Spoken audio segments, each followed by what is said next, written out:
Hi friends, ఓం సాయిరాం. బాబాగారి ఆశీస్సులు అందరిపైన ఉండాలని మనస్ఫూర్తిగా కోరుకుంటున్నాను. అందరూ కూడా ఎప్పుడూ సంతోషంగా ఆరోగ్యంగా ఉండాలని ఆ బాబాగారి తరఫున నేను కూడా మనస్ఫూర్తిగా కోరుకుంటున్నానండి. ఇవాళ బాబాగారి సందేశం ఏంటంటే, తల్లి 5 రూపాయల బిల్ల ఉంది, ఆగస్టు 16. ఈ చిన్న పని చేసావంటే 50 లక్షల రూపాయలు దూసుకు వస్తాయి తల్లి. నీ బాధలన్నీ తీరిపోతాయి. నీ సమస్యల నుంచి నువ్వు బయటపడి చాలా సంతోషంగా జీవితంలో అయితే అంటే నీ జీవితం ఇకపై మొదటి అడుగుతోటి ఆగస్టు 16 నుంచి ప్రారంభమయ్యేలా చేస్తాను.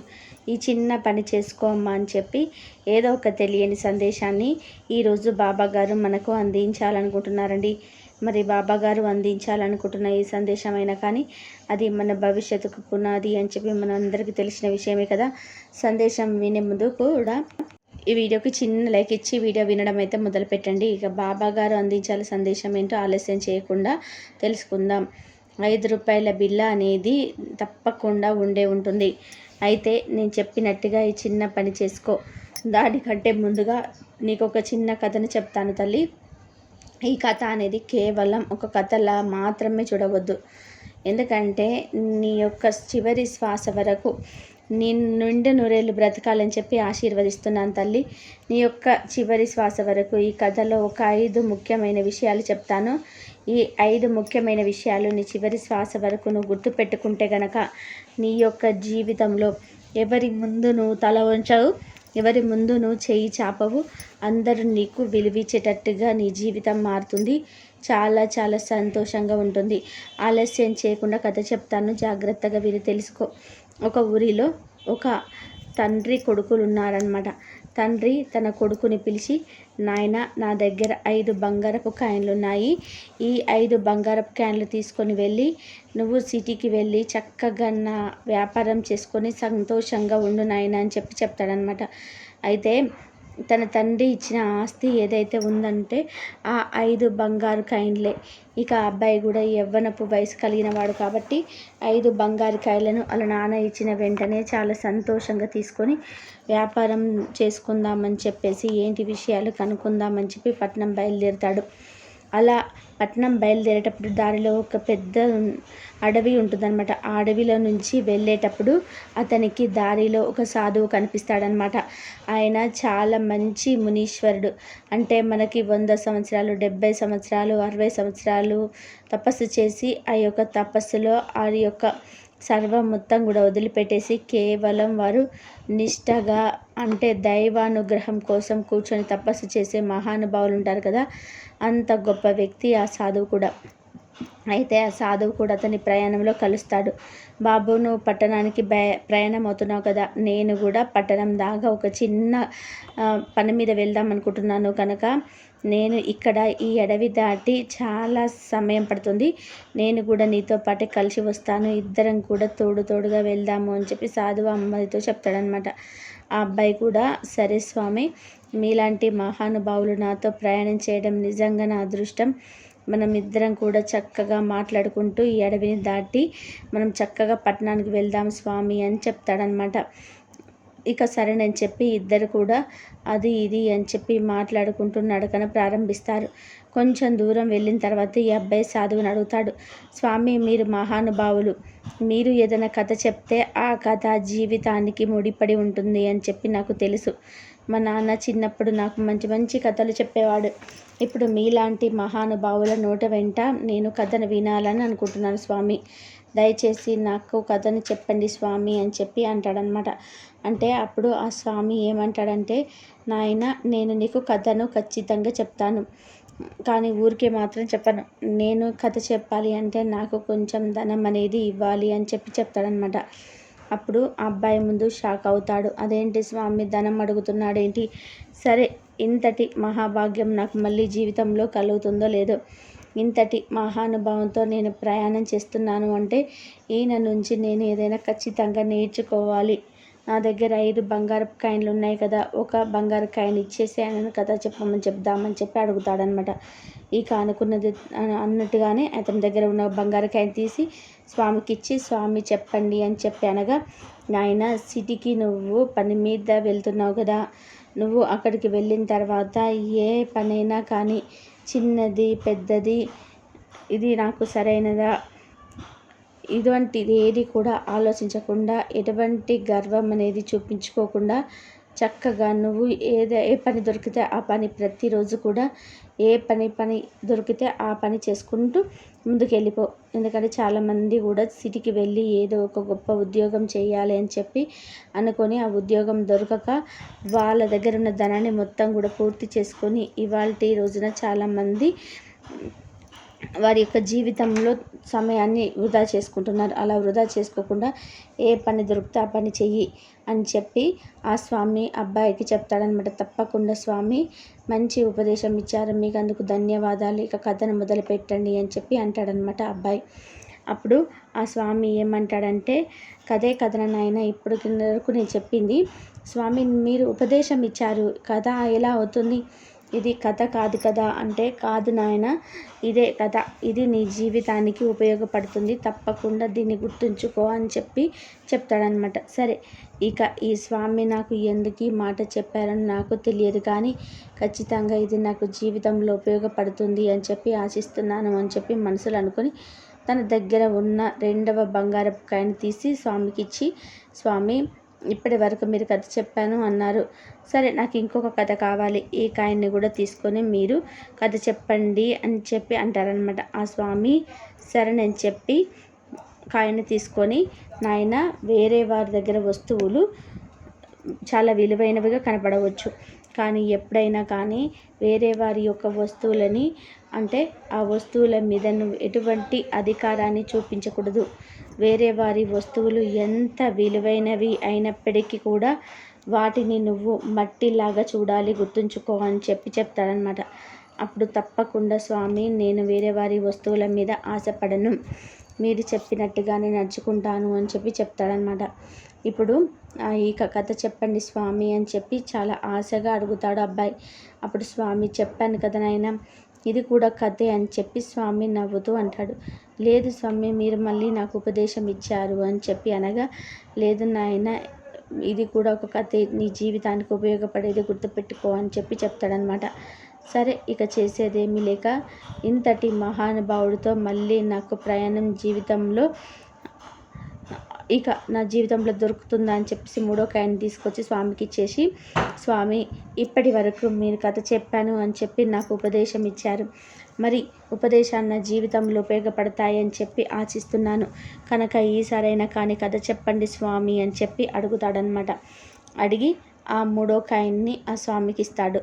అప్పుడు ఆ స్వామి 3వ కాయన్ని తీసుకొని ఏం చెప్తాడు అంటే, నాయన జ్ఞానం అనేది వెలకట్టలేనిది, నువ్వు ఇప్పుడు దారిలో వెళుతూ ఉన్నప్పుడు ఎవరైనా కానీ నీకు ఎదురు వచ్చి, నాయన నేను నీతో కొంచెం మాట్లాడాలి, వచ్చి కూర్చో అని చెప్పి ఎవరైనా పెద్దవారు నిన్ను పిలిస్తే గనక నాకు పనుంది అని చెప్పి ఎదురు వెళ్ళకుండా వారి దగ్గరికి వెళ్ళి వారికి ఏం కావాలో, వారు ఏం చెప్పాలనుకుంటున్నారో అవన్నీ కూడా జాగ్రత్తగా విని వారి యొక్క ఉపదేశాలన్నీ కూడా నువ్వు స్వీకరించిన తర్వాత మళ్ళీ నీ ప్రయాణం మొదలుపెట్టాలి అని చెప్పి 3వ మాటగా చెప్తాడనమాట. ఇక మళ్ళీ స్వామి ఇటువంటి మాటలన్నీ కూడా నాకు భవిష్యత్తులో ఎవరు చెప్తారు అని చెప్పి ఆ అబ్బాయి అనుకొని మళ్ళీ తన దగ్గర ఉన్న 4వ కాయన్ని ఇచ్చి, స్వామి మరొక మంచి మాట చెప్పండి అని అడుగుతాడనమాట.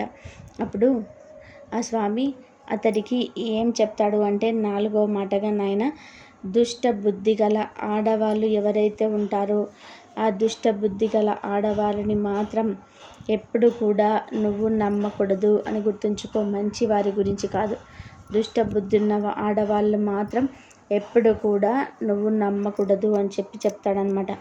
ఇక తర్వాత తన దగ్గర ఉన్నది ఒకే ఒక కాయిన్, డబ్బు పైన బంగారం పైన తిరిగి సంపాదించుకోవచ్చు, కానీ ఇంతటి మహానుభావులు ఎంతో అనుభవం మీద చెప్పిన మాటలన్నిటివి నాకు మళ్ళీ దొరకకపోవచ్చు అని చెప్పి అనుకొని తన దగ్గర ఉన్న 5వ కాయిన్ని కూడా ఆ స్వామికి ఇచ్చేసి తనకి ఇంకొక మాట చెప్పమంటాడు. అప్పుడు 5వ మాటగా స్వామి ఏం చెప్తారు అంటే కనుక, నాయన నీ జీవితంలో ఎవరైనా కానీ నిన్ను నమ్మి వారి జీవితానికి సంబంధించిన గుప్త రహస్యం నీకు వారంతట వారు తెలిపిన లేదా వేరే వారి వల్ల వారి వల్ల నీకు తెలిసినా కానీ అటువంటి గుప్త రహస్యాన్ని నువ్వు 3వ వ్యక్తికి మాత్రం అస్సలు చెప్పకూడదు అని చెప్పి చెప్తాడనమాట.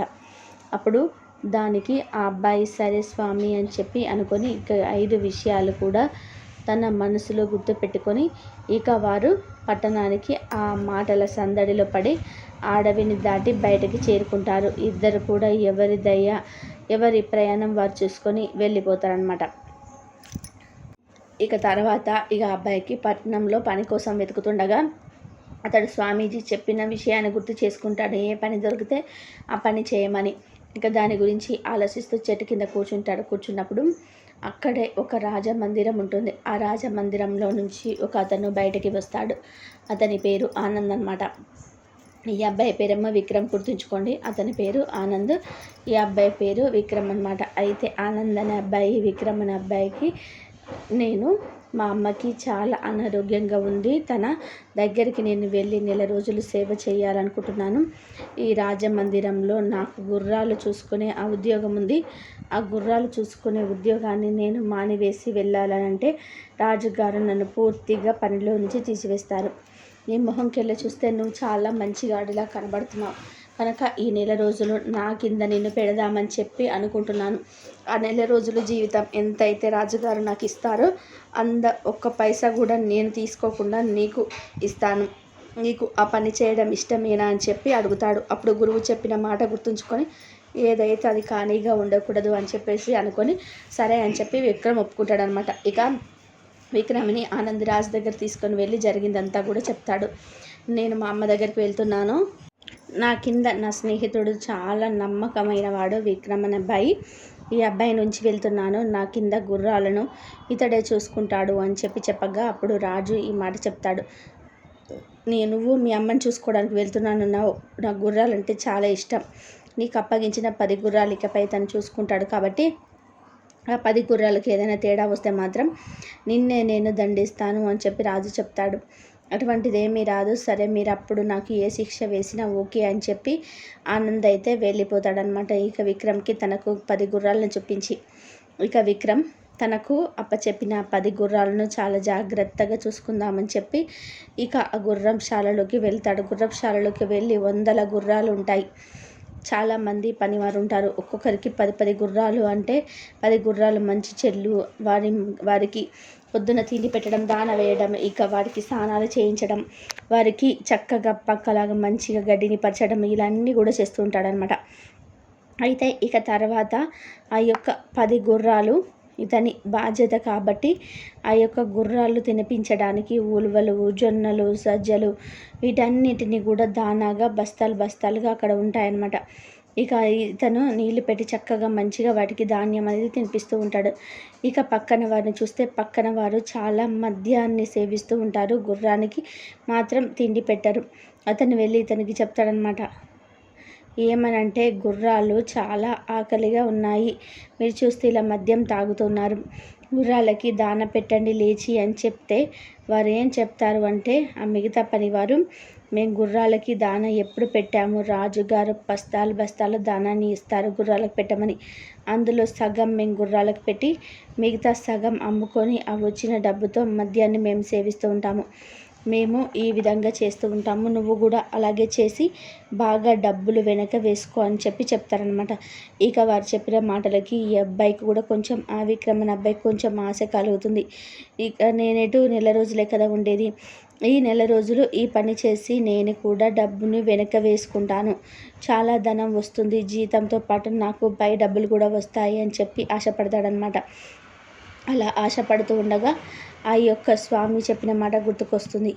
పరుల సొమ్ము మట్టితో సమానం, ఆ యొక్క సొమ్ము మీద మనకు ఎటువంటి అధికారం లేదు అని చెప్పి ఆ రోజు అడవిలో ప్రయాణం చేస్తూ ఉండగా స్వామి తనతో చెప్పారు కదా, అది గుర్తుకొస్తుందనమాట. అది గుర్తుకొచ్చి తప్పు ఇలా చేయకూడదు అని చెప్పి ఇక రాజుగారు ఆ గుర్రాలకి ఎంతైతే ధాన్యాన్ని ఇస్తున్నారో అదంతా కూడా అతని గుర్రాలకే పెట్టేసిస్తాడు. ఇక గుర్రాలు చాలా ఆరోగ్యంగా చాలా మంచిగా బలంగా తయారవుతాయి అన్నమాట. ఇక ఆ యొక్క గుర్రాలన్నిటికీ మిగతా గుర్రాలతో పోల్చుకుంటే ఈ గుర్రాలు చాలా ఆరోగ్యంగా ఉంటాయన్నమాట. ఇక రాజుగారు ఒకరోజు గుర్రాలను చూసి చాలా రోజులైంది, నాకు గుర్రపు స్వారీ చేయాలనిపిస్తుంది, మన రాజమందిరంలో ఉన్న ఖాళీ స్థలానికి ఒక గ్రౌండ్ లాంటిది అనమాట, ఆ ఖాళీ స్థలానికి గుర్రాలన్నింటినీ కూడా తీసుకొని రండి అని చెప్పి మంత్రికి ఆదేశిస్తాడు. ఇక గుర్రాలన్నింటినీ కూడా ఆ యొక్క స్థలానికి తోలినప్పుడు అన్ని గుర్రాలు చాలా బలహీనంగా వణికలు కనపడుతూ అలా ఉంటాయి. కానీ ఇతనికి అప్పచెప్పిన 10 గుర్రాలు మాత్రం చాలా ఆరోగ్యంగా, మంచిగా, చాలా హుషారుగా ఉంటాయన్నమాట.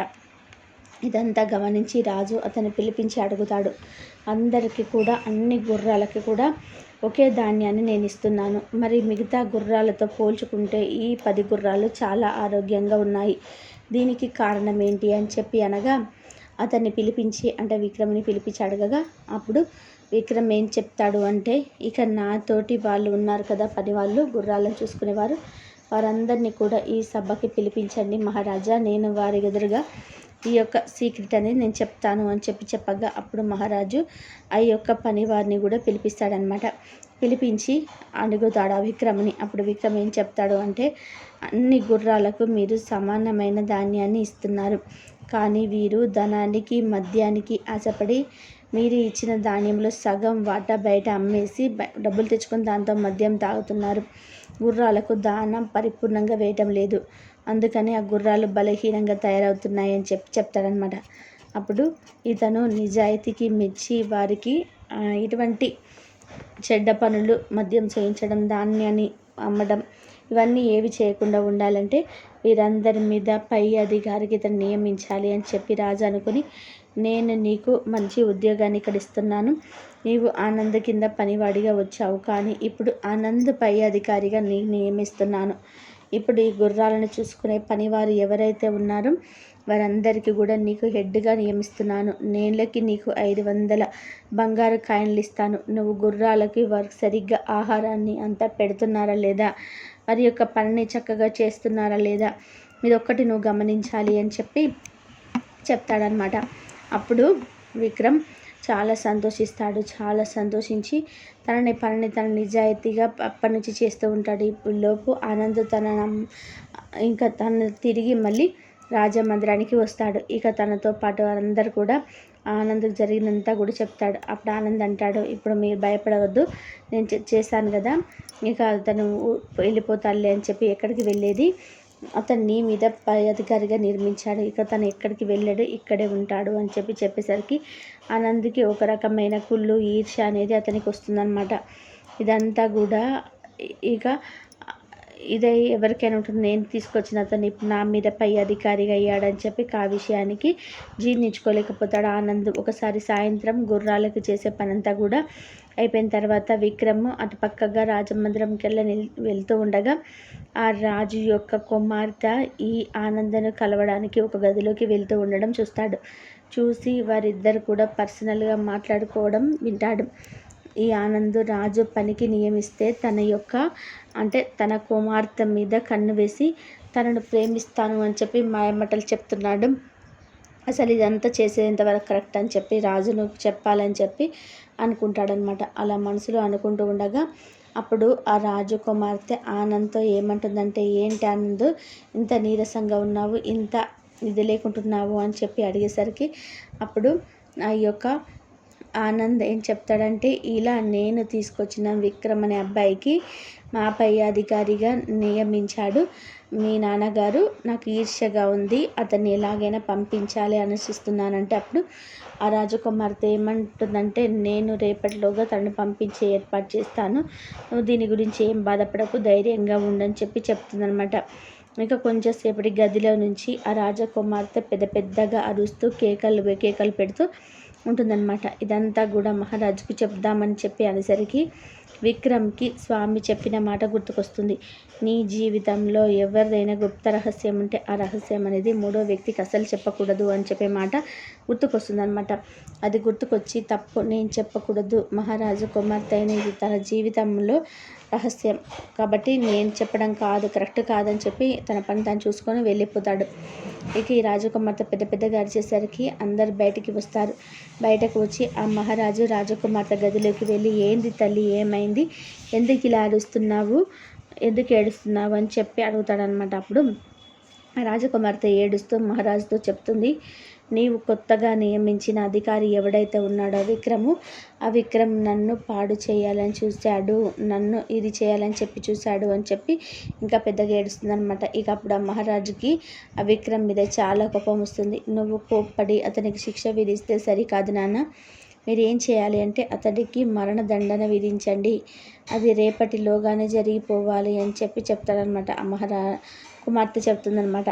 అప్పుడు మహారాజు ఆలోచించకుండా తన కూతుని ఆ స్థితిలో ఉండడం చూసి అతనికి మరణశిక్ష ఎలాగైనా విధించాలని చెప్పి ఆలోచిస్తూ సరేనని చెప్పి వాళ్ళ కుమార్తెకు వాగ్దానం చేసి అక్కడి నుండి వెళ్ళిపోయి ఆ యొక్క ఊరిలోని ఆ ఊరి చివర కషాయవాడు ఒక వ్యక్తి ఉంటాడు. అతన్ని ఆ యొక్క మహారాజు చీకట్లో పర్సనల్గా కలవడానికి వెళ్ళి పొద్దున నేను ఒక వ్యక్తిని పంపిస్తాను, నువ్వు ఎవరినైతే మొదటిసారిగా ఆ వ్యక్తిని పంపిస్తానో అతని తల మొండాన్ని వేరుగా చేసి ఒక తలను తీసి నువ్వు సంచి పెట్టుకో, ఇంకోసేపటికి రెండో వ్యక్తిని నీ దగ్గర పంపిస్తాను, ఆ సంచిలో పెట్టిన తలతో పాటు ఆ సంచిని ఆ రెండో వ్యక్తికి ఇచ్చి పంపించేయాలి. ఈ రహస్యం ఎవరికి కూడా తెలియకూడదు. ఎవరికైనా తెలిసిందంటే ముందుగా నేను మరణ దండన విధిస్తాను అని చెప్పేసరికి ఆ కసాయివాడి ఇక మహారాజుకి ఎదురు తిరగకుండా ఆ మహారాజు అతడికి ఈ పని చేసినందుకు 1000 బంగారు నాణ్యాలు ఇస్తానని చెప్తాడనమాట. ఆ బంగారు నాణ్యాల మీద ఆశతో కసాయివాడు ఒప్పుకుంటాడు. ఇక తర్వాత రోజు విక్రమ్ని పిలిపించి, నాకు ఊరి చివర్ల కషాయవాడితో ఒక చిన్న పని అప్పచెప్పాను, అదనకు ఒక సంచి ఇస్తాను, ఆ సంచి తీసుకొని రాపో అని చెప్పి విక్రమ్ని పంపిస్తాడనమాట. పంపించేటప్పుడు దారిలో నడుచుకుంటూ విక్రమ్ వెళ్తూ ఉండగా దారిలో ఇద్దరు స్వాములు ఎదురవుతారు. ఇద్దరు మహానుభావులు ఎదురవుతారనమాట. ఎదురయ్యి, నాయన ఒక్కసారి నేను నీతో కొంచెం మాట్లాడాలి, కొంచెం సేపు ఇక్కడ కూర్చొని నాయన అని చెప్పేసి ప్రేమగా పిలుస్తాడు. అలా పిలిచినప్పుడు స్వామి చెప్పిన 5వ మాట గుర్తుకొస్తుందనమాట. ఏంటి అంటే కనుక, ఎవరైనా కానీ మహానుభావులు ఏదైనా జ్ఞానం కలిగిన వ్యక్తులు నీతో మాట్లాడుతాను రా అని చెప్పి పిలిచినప్పుడు నాకు పనుంది, నేను ఎందుకు మాట్లాడాలి మీతో, నాకేం పని ఏంటి అని చెప్పేసి ఎదురు ప్రశ్నలు వేయకుండా వారు చెప్పిన ఏం చెప్పాలనుకుంటున్న వాళ్ళ దగ్గరికి వెళ్ళి కాసేపు కూర్చొని వారికి మంచిగా మాట్లాడి ఇక్కడి నుంచి వెళ్ళు అని చెప్పిన మాట గుర్తొచ్చి ఇక మహానుభావుల దగ్గరికి వెళ్ళి కూర్చుంటాడనమాట. ఇక వారితో చాలాసేపు వీరిద్దరు కలిసి మాట్లాడుకుంటూ ఉంటారనమాట. ఇక రాజు అక్కడ నుండి చాలా టెన్షన్ పడుతూ ఉంటాడు. ఇప్పటికీ ఆ విక్రమ్ వెళ్ళి చాలాసేపు అయింది. ఆ కషాయవాడు విక్రమ్ తల బాగా వేడి చేసి ఉంటారు. ఇప్పుడు నేను ఆనందను పంపించి అతని తలను తెప్పిస్తాను అని చెప్పి అనుకొని ఆనందను పిలిచి ఆ యొక్క తలను తీసుకురమ్మని చెప్పి అనకుండా ఊరి చివరగా అతని దగ్గర నీకు సంచి ఒకటి ఉంటుంది, ఆ సంచి ఇస్తాడు, నువ్వు తీసుకురా అని చెప్తాడనమాట. అప్పటికి ఈ విక్రము స్వాముల దగ్గర కూర్చొని మాట్లాడుతూ ఉంటాడు. కషాయవాడి దగ్గరికి వెళ్ళాడు కనుక ఆనందే మొదటిగా కషాయవాడి దగ్గరికి వెళ్తాడు. అలా వెళ్ళేసరికి కషాయవాడు నా దగ్గర పంపించిన మొదటి వ్యక్తిని తల మొండం వేరు చేయమన్నారు కాబట్టి ఇతనే అయి ఉంటాడని చెప్పి విక్రమ్ను చంపాల్సిన ఆ కషాయవాడు ఆనంద్ తల వేరు చేస్తాడనమాట. వేరు చేసి సంచిలో అతని తలను పెడతాడు. ఇక పెట్టిన తర్వాత కొద్దిసేపటికి విక్రమ్ ఆ స్వాములతో మాట్లాడి వారి దగ్గర ఆశీర్వచనం తీసుకొని అక్కడి నుంచి ఆ యొక్క కషాయవాడి దగ్గరికి వెళ్తాడు. వెళ్ళి నీకు రాజు ఏదో సంచి ఇవ్వమని చెప్పాడంటే కదా, సంచి ఇస్తే తీసుకొని వెళ్తానని చెప్పగా ఆనంద్ తల సంచిలో పెట్టి కషాయవాడు ఇస్తాడనమాట. తీసుకోమని ఆ మహారాజు దగ్గరికి వెళ్ళి ఇవ్వగా ఆ మహారాజు సంచిలో నుంచి తల బయటకు తీసేసరికి అది ఆనంద్ తల అవుతుందన్నమాట. అది చూసి మహారాజు షాక్ అవుతాడు. ఇక అది చూసిన ఆ రాజకుమార్తె కూడా ఏడ్చుకుంటూ వచ్చి, అయ్యో నా ప్రియుడిని ఎందుకు చంపించావు నాన్న, నేను చంపించమంది విక్రమ్ను కదా, నువ్వు ఆనంద్ ఎందుకు చంపించావు, నేను ఇతన్ని నమ్ముకొని బ్రతుకుతున్నాను తల్లి, నీతో లేదు నేను జీవించాలని ప్రాణంగా ప్రేమించాను అని చెప్తుందనమాట. ఇక చెప్పేసరికి మహారాజుకు షాక్ అవుతాడు. షాక్ అయ్యేసరికి అసలు ఏం జరిగిందని చెప్పి కత్తిని తీసి తన కూతురి కంఠం మీద పెట్టి జరిగిందంతా కూడా చెప్పించుకుంటాడనమాట. చెప్పించుకున్న తర్వాత ఆ యొక్క మహారాజు చాలా బాధపడుతూ విక్రమ్ని క్షమాపణ అడుగుతాడనమాట. అప్పుడు స్వామి చెప్పిన 5వ మాట గుర్తుకొస్తుంది. ఏంటంటే కనుక, దుష్ట బుద్ధి గల ఆడవారిని నమ్మకూడదు అని చెప్పి. ఎందుకంటే ఆ అమ్మాయి దుష్ట బుద్ధి కలిగి ఉండడం వల్ల ఒక ప్రాణాన్ని, ఒక మంచి అబ్బాయిని మార్చాలని చెప్పి చూసింది. అంతటి దుష్ట బుద్ధి గల ఆడవారిని నమ్మకూడదు అని చెప్పి అతని మాట గుర్తుకొస్తుందనమాట. ఇక ఇదంతా కూడా తన జీవితంలో స్వామి చెప్పిన మాటల్ని ఆచరించబట్టే తన ప్రాణాలు కూడా నిలబడ్డాయని చెప్పి విక్రమ్ అనుకుంటాడు. ఇక మహారాజు తను చేసిన తప్పును ఎలాగైనా కలిసి సరిదిద్దుకోవాలని చెప్పి కూతురు కూడా ఆ యొక్క హత్యను చూడగానే తనను ప్రేమించిన అబ్బాయి చనిపోయేసరికి అతను తట్టుకోలేక కూతురు కూడా అక్కడున్న కత్తి తీసుకొని పొడుచుకొని పోతుందన్నమాట, చనిపోతుంది. ఆ మాటను భరించలేని నేను రాజుగా పనికిరాను, ఒక మంచి అమాయకుడైన వ్యక్తిని చంపాలనుకున్నాను, నా కూతురికి ప్రేమకు బానిస అయిపోయిన రాజుగా ఉండే అర్హత లేదు అని చెప్పి అనుకుని ఈ యొక్క విక్రమ్ని మహారాజుగా నియమిస్తాడనమాట. ఈ మహారాజుగా అయిన తర్వాత నాకు ఇంతటి మంచి అదృష్టం కలిగింది కేవలం ఆ స్వామి వల్లే. స్వామి వల్ల ఎలాగైనా కలిసినప్పుడు మాట్లాడగాలి. ఇంతటి జ్ఞానం ఉన్న మహానుభావుడు నా దగ్గర 5 బంగారు కాయిన్లు ఎందుకు తీసుకొని నాకు చెప్పాడు అని చెప్పి అతనికి అనుమానం వచ్చి అది కూడా తెలుసుకుందామని చెప్పి స్వామి దగ్గరికి బయలుదేరుతాడు. జరిగినవన్నీ కూడా చెప్తాడు. తను రాజైన విషయం కూడా చెప్తాడు. ఆ స్వామి ఆశీర్వాదాలు తీసుకుంటాడు. ఇక 5 బంగారు కాయిన్ల గురించి అడుగుతాడు.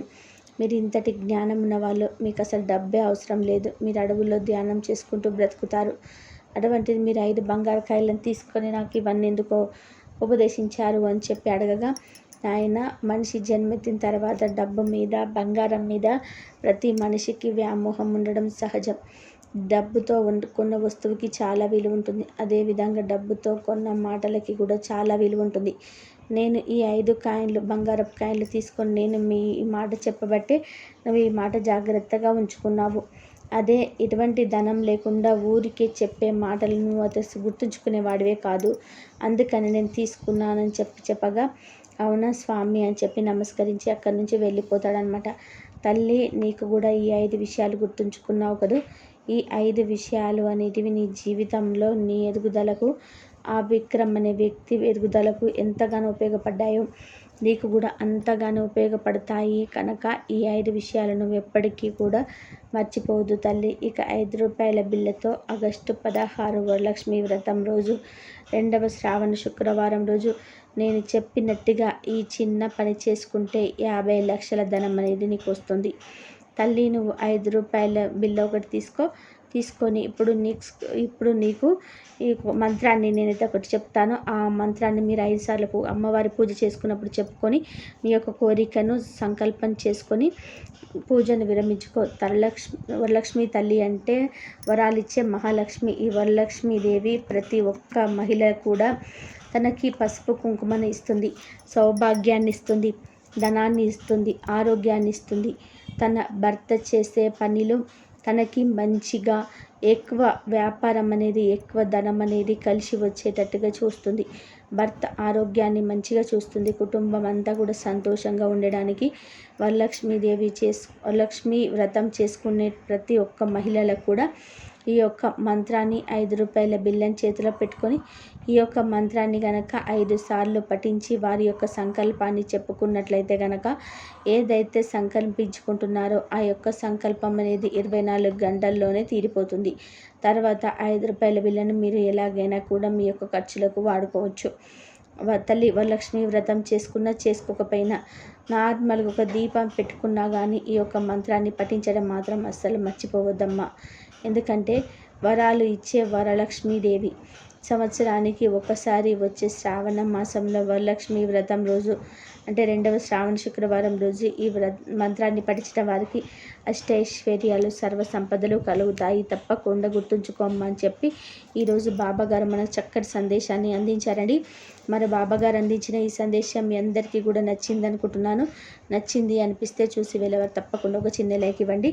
మొదటిసారిగా సాయిబాబా పిలుపు ఛానల్లోకి వచ్చినట్లయితే సబ్స్క్రైబ్ చేసుకొని సపోర్ట్ చేయండి. ఈ మంత్రాన్ని అయితే వరలక్ష్మి వ్రతం రోజున 2వ శ్రావణ శుక్రవారం రోజున నేను చెప్పినట్టుగా ఈ చిన్న పని చేసుకుంటే 50 లక్షల ధనం అనేది నీకు వస్తుంది. తల్లి, నువ్వు 5 రూపాయల బిల్లు ఒకటి తీసుకొని ఇప్పుడు నీకు స్క్రీన్ మీద కనిపిస్తున్న ఈ యొక్క మంత్రాన్ని నువ్వు 5 సార్లు అమ్మవారిని పూజ చేసుకునేటప్పుడు చెప్పుకొని నీ యొక్క కోరికను నువ్వు సంకల్పం చేసుకొని పూజని విరమించుకో. తల్లి, వరలక్ష్మి తల్లి అంటే వరాలు ఇచ్చే మహాలక్ష్మి. ఈ వరలక్ష్మీదేవి ప్రతి ఒక్క మహిళకు కూడా తనకి పసుపు కుంకుమను ఇస్తుంది, సౌభాగ్యాన్ని ఇస్తుంది, ధనాన్ని ఇస్తుంది, ఆరోగ్యాన్ని ఇస్తుంది, తన భర్త చేసే పనిలో తనకి మంచిగా ఎక్కువ వ్యాపారం అనేది, ఎక్కువ ధనం అనేది కలిసి వచ్చేటట్లు చేస్తుంది. భర్త ఆరోగ్యాన్ని మంచిగా చూస్తుంది. కుటుంబం అంతా కూడా సంతోషంగా ఉండడానికి వరలక్ష్మి వ్రతం చేసుకునే ప్రతి ఒక్క మహిళ కూడా ఈ యొక్క మంత్రాన్ని 5 రూపాయల బిళ్ళను చేతిలో పట్టుకొని ఈ యొక్క మంత్రాన్ని కనుక 5 సార్లు కనుక పఠించి వారి యొక్క సంకల్పాన్ని చెప్పుకున్నట్లయితే కనుక ఏదైతే సంకల్పించుకుంటున్నారో ఆ యొక్క సంకల్పం అనేది 24 గంటల్లో తీరిపోతుంది. తర్వాత 5 రూపాయల బిళ్ళని మీరు ఎలాగైనా కూడా మీ యొక్క ఖర్చులతో వాడుకోవచ్చు. తల్లి వరలక్ష్మి వ్రతం చేసుకున్నా చేసుకోకపోయినా నార్మల్గా ఒక దీపం పెట్టుకున్నా కానీ ఈ యొక్క మంత్రాన్ని పఠించడం మాత్రం అస్సలు మర్చిపోవద్దమ్మా. ఎందుకంటే వరాలు ఇచ్చే తల్లి వరలక్ష్మీదేవి. సంవత్సరానికి ఒక్కసారి వచ్చే శ్రావణ మాసంలో వరలక్ష్మి వ్రతం రోజు అంటే 2వ శ్రావణ శుక్రవారం రోజు ఈ మంత్రాన్ని పఠించిన వారికి అష్టైశ్వర్యాలు, సర్వ సంపదలు కలుగుతాయి. తప్పకుండా గుర్తుంచుకోమని చెప్పి ఈరోజైతే బాబాగారు మనకు చక్కటి సందేశాన్ని అందించారండి. మరి బాబాగారు అందించిన ఈ సందేశం మీ అందరికీ కూడా నచ్చింది అనుకుంటున్నాను. నచ్చింది అనిపిస్తే చూసి వెళ్ళాలి, తప్పకుండా సబ్స్క్రైబ్ చేయండి.